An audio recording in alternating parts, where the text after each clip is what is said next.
The following program may contain coarse language, violence, nudity, mature subject matter, or scenes which may not be suitable for all viewers. Viewer discretion is advised. All Hit Radio.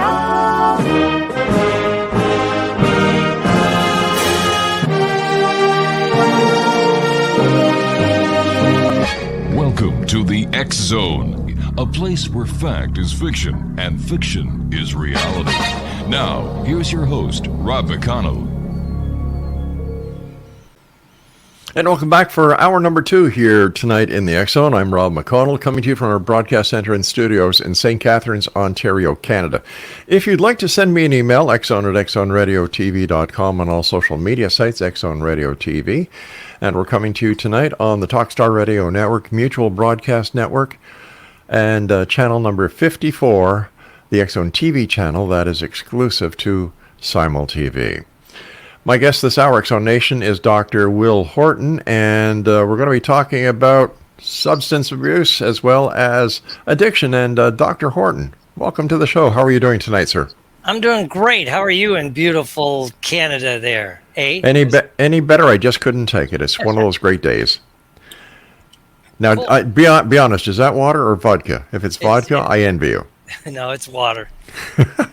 Dr. Horton, tell us a little bit about yourself and how you got into doing the fascinating work that you do. Well, my story is like a lot of people, especially when it comes to addictions. I got involved in the addiction world as a client, right? Because an addiction took away a couple of things I loved. When I got out of high school, I wanted to join the military, be a pilot. I was on track to do that. And an addiction, alcohol, took that away. And so after I got out of the Army, I spent several years, but after I got out of the Army, I decided I wanted to be an actor. And so I started becoming an actor and was doing pretty well. And again, the drinking took that away. And it took me a while to finally beat the addiction. I went through treatment through the Veterans Administration here in the States. It was a good treatment. It just, nothing seemed to work. And then I was lucky to be exposed to a different way of thinking, and some techniques and some things that flipped my thinking, and then everything made sense. The treatment they gave me at the VA, the 12-step program therapy, it all clicked in, and a lot of it had to do with hypnosis and NLP, and my brain started to change, and it started me on a trajectory. And then I eventually became an alcohol and drug counselor, and then a psychologist, and it's been a big focus of my work ever since. I understand you've been doing this for over 35 years. Yep, about 38, 39 now total. Wow. Now, for our listeners who heard you say hypnosis, everybody knows what that is. But NLP, X Zone Nation, is neuro-linguistic programming. And how does that work, doctor? Well, it's basically how your brain works, not why, right? Because a lot of psychology, even though I'm a clinical psychologist, psychology focuses on more theory and maybe why do you do things, where NLP and hypnosis works on how your brain does things. I always usually just give a quick example like how your brain works. If you think about somebody you really like, a buddy, a pal, a friend, just not a lover, but somebody you really like. Okay. If you imagine them in your mind, they'll take some kind of spatial arrangement. Maybe they're right in front of you, maybe they're to the left, but there's that person you like. Right. Great. Now, if you let your mind go blank, now think about somebody you don't like. They're they're a pain in the butt. You really don't like them. That's okay. They're just like blah, and let them pop into your mind. They take another spatial arrangement. They're Yes. in a probably different spot. Now, it's fun if you try in vain to move that person that you dislike to the spot of the person you like and see what your brain says. It's not moving. Right. It's your brain will say no. It's just, that's a quick thing. Yeah. It's like, it has nothing to do with logic or reasons. It's just how your brain sorts information. And once you begin to look at things like that, it begins to make sense on how things work in your mind, because people are not logical. For God's sakes, we've seen that, especially in the last few years, even, it's like on steroids. People are not logical, right? And so, and addiction's a great example of that. If logic worked, there would be no need for Alcoholics Anonymous or drug or alcohol treatment. People would go, oh, I need to quit, and they would quit, but they don't. I understand that perfectly because years ago, about 20 years ago, I had avascular necrosis of the femoral head. I used to be a diver, and it was called Caisson's disease that caused it. And my doctor, before surgery and after surgery, had me on Percocet.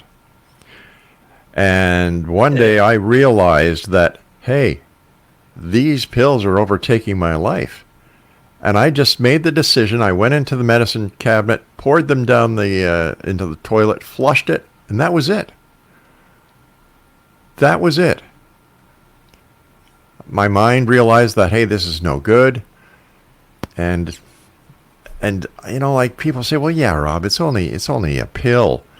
But it's a powerful pill. The addiction that you can have with Percocet and other opiates, we're seeing that today. Oh, yeah. And it's killing hundreds of thousands. Yeah. Yeah. And I can't understand why people can't do what I did when they make that realization. Well, I think a lot of it has to do with the idea that because it was easy for one person, especially the person that's easy for, you go, why can't everybody do this? Yeah. Michael Jordan still doesn't understand how people aren't better basketball players. Why can't you play like I play? Right? Because they're not as tall as he is. Hello. They don't have the same genetic code. And a lot of this, now they know it has to do with the genetic code, right? That some of it's genetic and where you were, how long you've been taking it. Right. Maybe you could be thankful to whatever you believe that you had that realization when you still had that ability to just say, I'm done, and walk away. So many people don't. Is it easier for a person who comes from a family where there's no alcoholism or any other dependency within their DNA or genetic code to break a habit than it is for, let's say, somebody who's raised by an alcoholic father and mother? There's no real research on that, but one of the things you do see is people that were raised in an alcoholic family, which is a great majority of the population, by the way. There's belief sets that begin to get put into your head as you're growing up, right? But especially when you're a little kid and you don't have cognitive choice. So let's say like the only time you saw your mom and dad have fun and get along, they were drinking beer, maybe playing cards, things like that. Maybe we saw our parents do, right? So you began to develop the idea that the only way to have fun is to have some drinks, right? And it becomes a belief that runs deep in your mind.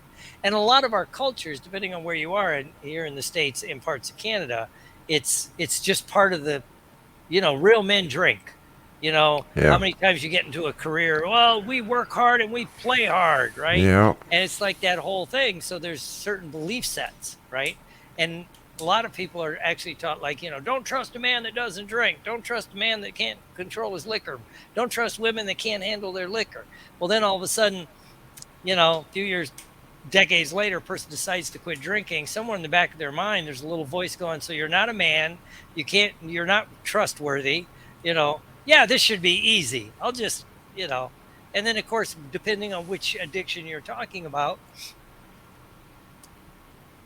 some of them are socially acceptable, right? The alcohol and now, the marijuana everywhere here in the States and Canada. And boy, I was in Vegas and some of the casinos are opening up their own types of vaping, So it's like, okay, that'll be, with THC. I'm like, okay, this is interesting. Now, why is drinking and drug use up so much these days? Well, it's kind of interesting. It's been creeping up, and whenever economic or there's socially upheaval times, people have a tendency to drink more. And in the last few years, they'll use more pharmaceuticals, whether they're legal or illegal, as a stress reliever. Because drinking is a good example because it's a way to self-soothe. Have a few drinks, calm down.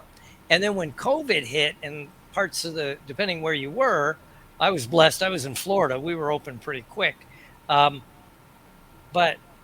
when things shut down, one of the interesting things nobody talks about is when that happened. Rob, let me ask you a question. When was the last time that 99% of your life was outside of your control. Where you can go, what you can do, who you can talk to, you have to rely on me to get your money through one shape or another, right? And for most people, that's when you were an adolescent, right? No, not really. Well, I mean, but your parents controlled a big majority of your life or No. society. Oh, okay. No. Well, for most people, that Okay. is true, right? You It's told me like- to be honest. Okay. Well, but I mean, if you think about it, it's like, if your parents said no, and you're 16, it was tough. You couldn't, a lot of your things were controlled. So Well, I guess I was lucky enough to be raised by two very responsible parents who taught us from a very early age what was right, what was wrong. And So we you had had no a very controls from your parents. If you said, I'm staying out all night Friday night, I'll see you Monday. well, they knew we wouldn't do it. But if you did it, I mean, so all I'm saying, let's not go down that path. But for a lot of people, the last time all of this stuff was out of your locus of control was when you were young. And now you're 40 years old and you can't go to the gym. You can't go to the movies. You can't go to the theater. You can't go to dinner. You couldn't hang out with your friends. They closed the churches. Yeah. All that other stuff. So people kind of in their minds flipped back into adolescence. Why you also saw two things I always thought was interesting. You had two groups. Is a lot of people went along with the rules very easily. Right. Right. We'll just do this, And then you had the other group on the other side that were like, no, this is bullshit. I'm not going to do it. Da, da, da, da, da. And there's, I always wonder, is the two people, the people that went along with the rules, never argued, never questioned, was that their response when they were in like high school? Were they I see where you're going with this. Where they were the good people, they just did this. Or you were over here with the people going, screw you, I'm going to do it my way. Da, da, da, da, da. So there's that. But when all of your other self-soothing mechanisms were taken away, going to the movies, going to dinner, hanging out with your friends, when they were gone, it was easy to pick up alcohol and or drugs. All right, stand by. We've got to take our break. Okay. Exonation Dr. Will Horton is our guest. And if you'd like to find out more about Dr. Horton, his website is drwillhorton.com. This is the X-Zone. I am Rob McConnell. The good doctor and I return on the other side of this break. Don't go away. Exonation, Dr. Will Horton's our guest. And Dr. Horton, are you saying that during the time of COVID, when we were told what to do, when we could do this, that, and the other thing, that people actually used this as an excuse to become alcoholics and drug addicts?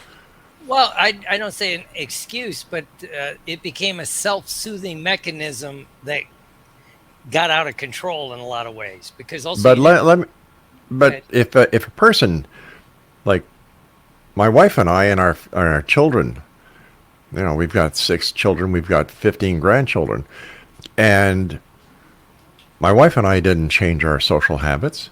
Our children didn't, take up drinking or use it as an excuse. There's got to be something more than this, because what I'm hearing is an easy pass. Like fine, COVID was there, the authorities were telling you what to do, and if you started drinking too much or using recreational drugs or whatever, it's understandable. I don't buy that, sir.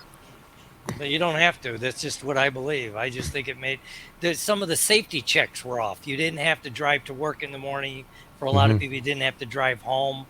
And again, I would say, a lot of it has to do with you. If you still could talk to your family and hang out, well, that was a self-soothing that a lot of people got taken away. We did like everybody else did. Picked up the computer, used FaceTime or any of the other social media platforms to communicate. Like, you weren't blocked off. You weren't segregated from your family. The communication was still there. But it was virtual. It wasn't live. And for some people, they need the live. Humans need human contact. That's all the research will point to that. Right, but doesn't the research now also point to that using digital communication is also the contact that people need? No, I've not seen that research, that they need real live contact. But what's the difference between virtual contact and real contact when you're speaking to a real person? I can't see you up close. I can't touch you. I can't catch your vibe. You But know? prior to this, sir, people would use the telephone and talk for hours on the phone. Yeah, but You they know, could you, hang up the phone, get in their car, and go to church and hang out with the people in their church. oh, they could do the same thing virtually now. Yeah, but that's not live. Well, yes, it is. Well, we're going to disagree on that. I don't think this is live. If so, I just it's not live. You're not in the room with the person. But And you some need to people- be in the. But you need to be in the room with the person in order to carry on your life and not become an alcoholic or a druggie. Well, it's not an excuse for that. I was just Okay. saying that the way people could self-soothe. If you lived alone and you had no family, sir, and you had nobody to hang out with as soon as you clicked off work, right? And it would be it's not an excuse, but if you were prone to drink more, it would be much easier to drink more. Ah, there's the key word. If you're prone.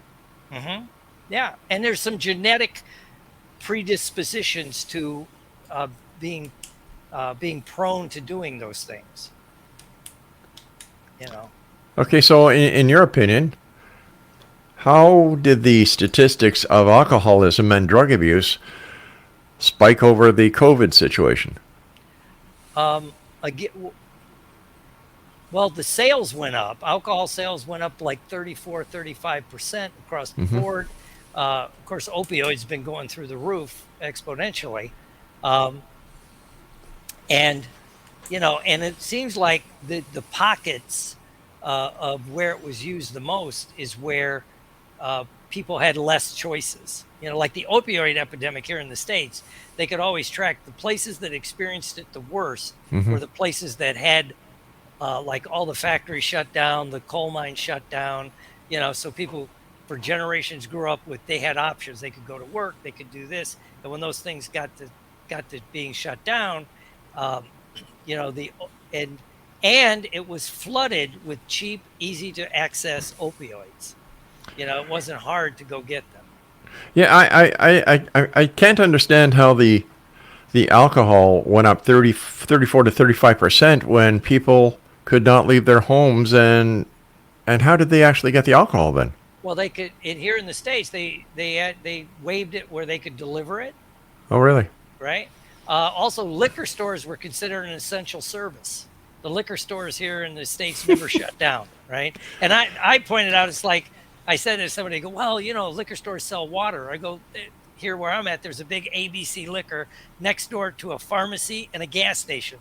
Both of those places sell water, right? Exactly. You need water, right? But it was considered an essential service because, you know, it's, you know, I believe, you know, parts of our government want us, you know, fat, drunk, and stupid. Is everyone who drinks or takes pharmaceuticals, are they considered to be alcoholics or drug addicts? No. I would say, I look at it this way. You know, when you're born, you're pretty much, as psychology and medicine say, you're tabula rasa, you're a blank slate. So you're abstinent growing up. Most people, when they're quite young, they just don't drink, right? Right. Let's use drinking as the example. Okay. You may see your parents drink, you may see this, but you don't drink. And then for most people in the Western world, they will start experimenting with drugs and alcohol, usually in adolescence, right? Usually between 13 to 17 or 18.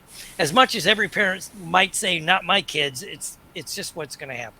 But for people that experiment with it, a lot of the people will experiment with it and go, I don't like this. I don't like the way it tastes. I don't like the way it makes me feel.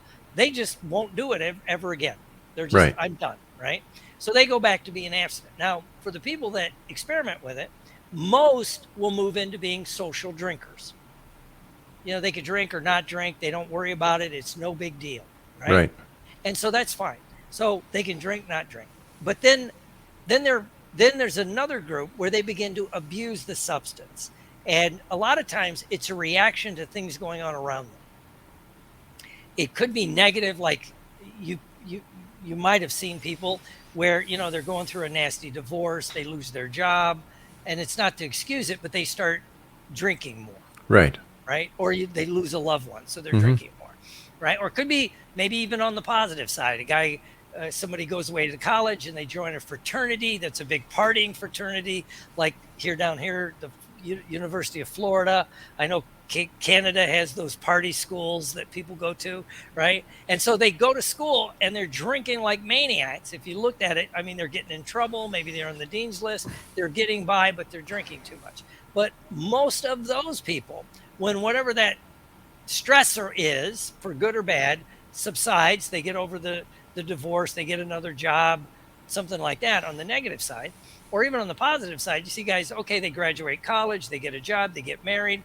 They quit partying like maniacs. They quit drinking too much. They go back, and contrary to what an addiction person might used to say, they go back and they're normal. They can have a drink, they cannot have a drink, right? But then there's a small subset that may be genetic, that once they hit that problem where they're abusing a substance, they stay there and they drop down to they're dependent on it. That's like, to use the analogy, like the 40-year-old frat boy. Gotcha. He's still couch surfing on Friends, stuff like that. The person but that person, if they get into that group, there's only two options: drink or total abstinence. They don't seem to be able to go back and drink normally, right? And it's just kind of interesting to see. And a lot of this, there was some research done. I call it the happy rat study, because a lot of this, they did it here in the States, and they took some rats and they hooked them on out. They did it on different drugs, but they hook them on stuff. And then, and the rat was in there, usually a male rat. And then, they'd throw in a female rat in heat, and the rat would just keep getting high or drinking or whatever, or food, and the rat would ignore it. So that's when they started this zero tolerance, and the whole idea of that once this happens, you can never go back. But really, what they found was some people looked at the study and go, there's a flaw in the study. Rats are very social creatures. If they took the rat out of they get him hooked on, let's say, booze, right? They get him hooked, and they take him out of the unhappy rat cage and put him in the happy rat cage where there's other rats and there's baby rats and there's stuff to do. All of them just quit. Right, even though they still had whatever the dispersal mechanism was set up, they just wouldn't do it, right? And this kind of coincides with, here in the States, we had this phenomenon called the Vietnam War, where the U.S. was terrified because we had 500,000 troops in combat, that addiction was through the roof because they were in an unhappy cage. Vietnam was not a popular war. Nobody wanted to be there. 94% of the people were drafted or something like that. So they were just there. And so it was in, Vietnam, obviously. So you had, hashish, and you had opium, and it was just paradise if you wanted to get high. And then the military pumped in a lot of alcohol to keep people calm, to keep the soldiers calm. So they were gearing up for this big onslaught of addicts coming back, alcoholics and addicts coming back to Vietnam. Oh, and by the way, we trained them in weapons and mass destruction, because that's what we do as soldiers, right? And so they were gearing up for it. But when most of the soldiers came back, way over 90%, after they adjusted a little bit, they never went back to using the drugs or drinking the way they did there. How come? They were in a happy cage. Except for a small percentage that couldn't quit. And again, it may be more genetic than what they knew at the time. And now there's some research beginning to come out that there's some genetic, if you have certain genetic predispositions, your body can't process alcohol and or certain drugs the same way. And that's for the alcohol side. For the drug side, right, pharmaceutical companies are brilliant at designing drugs that make you want to take them. They're getting very good at it. Just like aspartame in pop. Oh, yeah. It makes you want more. It reminds me of what the Hershey company does in Hershey, Pennsylvania, the chocolate people, is when you start working there, they want you to eat as much candy as you want. Go silly. Because what happens? People get sick and tired of eating the candy, that it's no longer a desire for them, and away you go. And I would imagine that food is also addictive. Oh, food's very addictive, especially what they know now about sugar, and of course some of the research, how they jury-rigged the research in the 60s and 70s to declare war on fat and it was funded by the sugar companies, right? So that heart disease is caused by fat, not the sugar. And now it's pretty well known that that's the opposite is true, Yeah. right? And we're getting bigger and bigger and bigger, you know. So And a perfect example of that, doctor, is the keto diet, because with keto you eat protein, not the carbohydrates. And what's sugar? A lot of carbohydrates. Yeah. oh yeah. Why do you do what you do, doctor? Let me first of all, let me preface this by saying, I think what you do is admirable. I really do. And the world needs doctors like yourself who actually go out and help these people. So why do you do what you do? Well, it started to give back, right? Because there's a lot of bad information about addictions. Mm-hmm. You know, it's not. And when I first got in the field, I was pretty evangelical about it had to be a certain way, like the 12-step program. This is it. This is that. And now, because I'm also a psychologist and reading all the research, it's like, well, there's no simple answer here. There's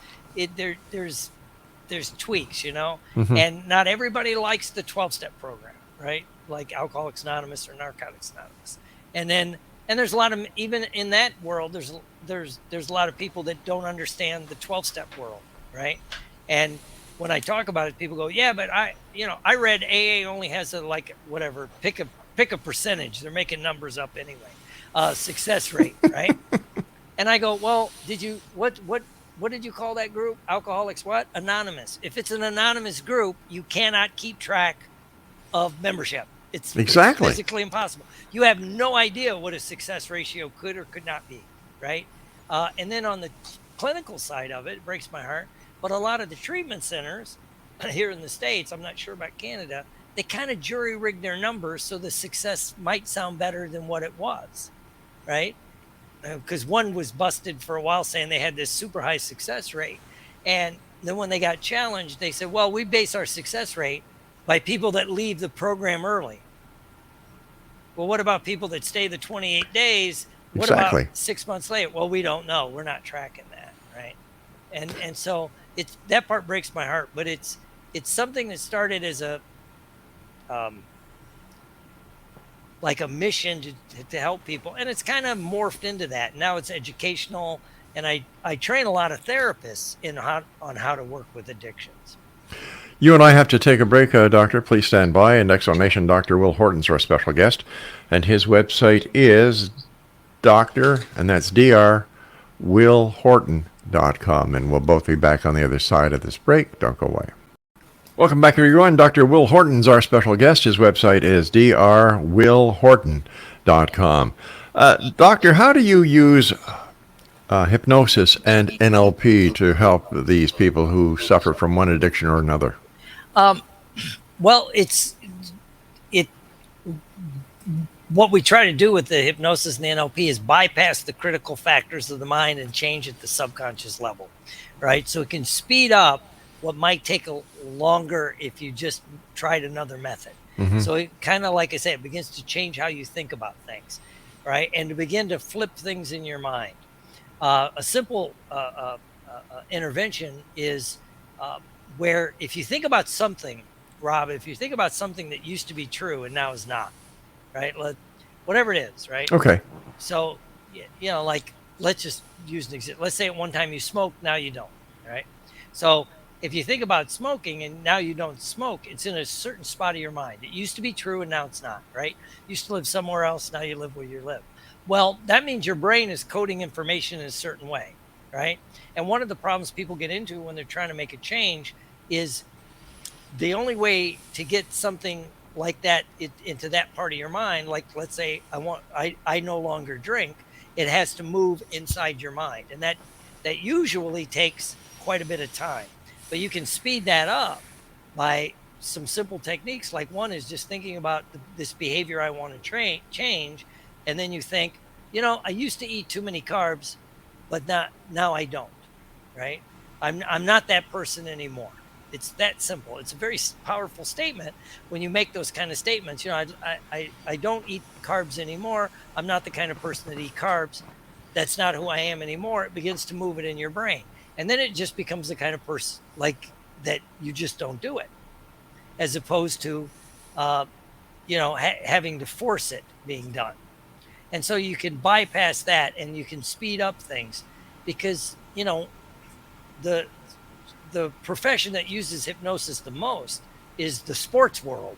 They're always using visualization and all these sports psychology, which usually is hypnosis and NLP to help speed up the learning curve, right? Because your brain learns a lot faster than people think it does, right? And so you could do that. And so that's kind of that's one reason I like using the hypnosis and the NLP. Does it work all the time? No, nothing works all the time. But the great thing I love about it is if it's going to work pretty quickly. It's not like, hey, Rob, come into therapy for the next 27 years, and we'll work on you. I'm not a big fan of a lot of psychotherapy. I never have. No way. Yeah. So Dr. Horton, what speciality or special thing do you bring into the work that you do? Well, I think a lot of it is the empathy of being on that side of the table. I know what it's like to be on that side of the table, right? And the insight a little bit about what it's going to take to make the change to be out of that bad stuck state. And like you say, some of it, when people are first trying to get over it, there's a lot of blame, there's a lot of shifting, there's a lot of it's not my fault, right? But there is some truth. You said this earlier, is once you become aware that there's a way out and you choose not to take that way out, now you got to look in the mirror and say, okay, now, if I'm staying high, I'm drinking, I'm doing whatever, you can't blame the circumstance. Like, you didn't know what you didn't know, but now you know what you know. It's time to change. In your opinion, sir, is marijuana a gateway drug? Not really. I don't think it's, and the research doesn't seem to point that out. That a lot of that goes back to the 60s here in the States, where they wanted to link it with hippies and the African American community so they could demonize the anti-war crowd. Okay. In your opinion, was it a good idea to legalize marijuana in certain areas? Because, I think that marijuana plus alcohol is one hell of a dangerous combination. Yeah, we're seeing that. It looks like in Vegas and, all over where you can do it, because now you can hit the vape pen, which has heavy THC, while you're at the club. So then it's a compounding effect. Right. I don't think they thought it through, but if it follows like what they did in certain other countries, Portugal, Amsterdam, places, that's the Netherlands, but Amsterdam, is when they first legalized it, there was a spike, but then it starts to level off, right? And so we'll see if we see that here, right? Yeah. If a person is addicted to alcohol and they have never used marijuana, if they were to start using marijuana, would this double the risk of being addicted to both of them and cause one hell of a mess for a person like you to walk in and help them? I would personally say yes, because what happens once you get high, you lose your critical factors. So Gotcha. like, I haven't had a drink in 38 years. Gosh, I'm getting old. And yes, I sobered up at 12 or something like that. Right? But yeah, if I got high, my critical factors would say, I don't want that beer, would be lower. My willpower, if you will, would be lower. And so, I think it could be damaging. It's just like every time I've had to use pharmaceuticals, like I've had several knee surgeries. I blew my knees out in jump school in the Army. And I had, we all have, I had face surgery. And when they give you the painkillers, I'm personally terrified. I take them because I'm not stupid. I'm not going to writhe in pain, but I'm very careful. I make sure obviously my wife, but I tell some of my friends, hey, I got to take this stuff because, I don't want to do something stupid. Yep. Right? And so, but that's, again, like you pointed out, that's the locus of control. I got control over it. I can tell other people, I can give the pain pills to my wife and say, only let me take these the way they're prescribed. Right. And so, yeah, I think together the compounding effect is scary. Right. Because, again, even if you're a normal person, but if you have a few beers, you might do something stupid. People do stuff dumb when they're a little bit, lubed up. So but do they use the effect of getting lubed up as an excuse? Well, what it does is it depends how much you've had, but it shuts down the part of your brain that thinks behavior through. It's the one, like, it's midnight and your buddy says, we should go home. You're like, I'll be fine in the morning. It'll be okay. And then when the alarm goes off at 5:30, you're like, what was I thinking? And you weren't at that moment. You weren't. It shuts off the ability to project into the future.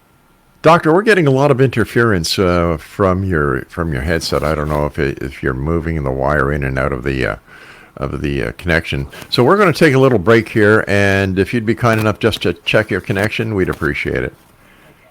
All right, sir. Exonation, our guest this hour is Dr. Will Horton. His website is drwillhorton.com, and we'll be back as we wrap up this hour here in the X Zone with yours truly, Rob McConnell, from our broadcast center and studios in St. Catharines, Ontario, Canada. And welcome back, everybody. Dr. Will Horton's our guest. First of all, Doctor, thank you so much for joining us tonight. It's a great pleasure talking to you. And I think I fixed the mic. It should sound better. Yes, sir, you did. Thank you for doing that. It's no secret that the mental health in the United States and in Canada is a total disaster. Here in Canada, for example, we have homeless people that are just putting up encampments all over the place. They have drug issues, they have alcohol issues, and basically it seems as if they've given up. Like, what the hell? I go to the government pays them $140, $1,400 and some odd dollars every month. And they don't pay taxes. They don't have to do this. They don't have to do that. And it seems as if this is their way of revolting against society. However, I believe that the underlying issue in all of this is our mental issues. And in my opinion, there is not enough money going into the mental health field, whether it's here in Canada or the United States. What's your comment on that, sir? Oh, yeah, I agree with that 1,000%, if that would be possible. We pump so much money into the physical health of people. Mm-hmm. We don't worry about the mental health, because still there's that paradigm that just fix the body. The mind, you don't have to worry about the mind. Just fix the body. So they'll pump all kinds of money into, like you say, any kind of physical thing. But then they don't want to pay. And here in the States, we have the horrible, insurance system. They pay minuscule toward mental health, right? But they'll pay unlimited toward physical health. And like here in the States, especially like Medicare, psychologists, psychiatrists, social workers are just bailing out of the Medicare system, because you lose money seeing a client by the time it's done. You got office, you got overhead, you're sitting there talking for an hour, and you make $27. And 5 years ago you made $60. So it's like they're cutting it back. And then here in the States, then what they do, and I've seen it some in Canada, they start blaming the practitioners. Yeah. Like, we're not working hard enough. Why don't you see more people? Well, first of all, there's only so much time in a day, and I've got to make a living. It's like, it's bad. And so I think that's the underlying need, because the people in the streets, if they're homeless and they're in that, they've lost hope, right? Yeah. And one thing that talking to other people can give you is that hope. If people show you a way out. But if nobody's doing that, right? There's that cool study where they took this is bad, another horrible study. They took some rats, right? And they put them in there, and they're drowning, right? And if they saved that rat before it drowned, right, pulled it out, that rat, when it would be thrown back in the water, would literally swim for, I think it was like 30 hours before it drowned. But generally, if you just took a rat off the street and threw it into the water, it was dead in like 15 minutes because it didn't learn hope, a way out, right? And again, our neurology, hasn't changed. So we're, we're always looking, for these pharmaceutical, things. And again, when people are homeless and this mental health crisis, one of the hardest things about that is those are the people that need the most help, even if there's a pharmaceutical help, a pill that they could take. First of all, you got to get it to them. Secondly, they may need help reminding themselves to take it. Right. It's like all this other, but that's gone now. And it's horrible. So here we have the COVID factor complicating the alcoholism, complicating the drug abuse, and now because of this combined shitload of things that are happening to these people, it's making it worse. And I would imagine that the worse it is for the person who's an alcoholic who is a drug addict or who is homeless, put all these together, it makes your job nearly impossible. Right.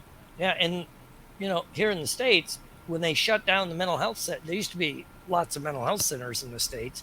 Mm-hmm. And Ronald Reagan, in infinite wisdom, decided that wasn't good. They shut down all the mental health centers and said, we'll do outpatient, not understanding a lot of especially the people that, and it's still true, a lot of the people that are homeless are chronically mentally ill. Right. That means, and I believe in miracles and I believe in magic, so to speak, but they're not going to get a lot better. They need constant help, and they kick them to the curb. And Canada's kind of the same way. They don't have the mental health systems. That's right. We don't.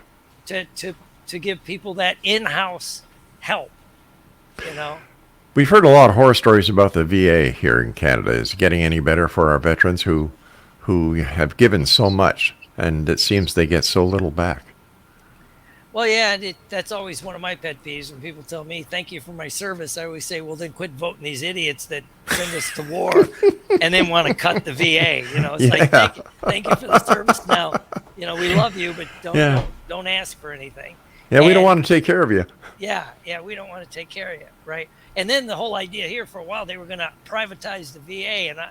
And even if you're a businessman, a guy like me, 60 years old with no knees and a bad back and other issues from the military, I don't think an insurance company would want to cover me.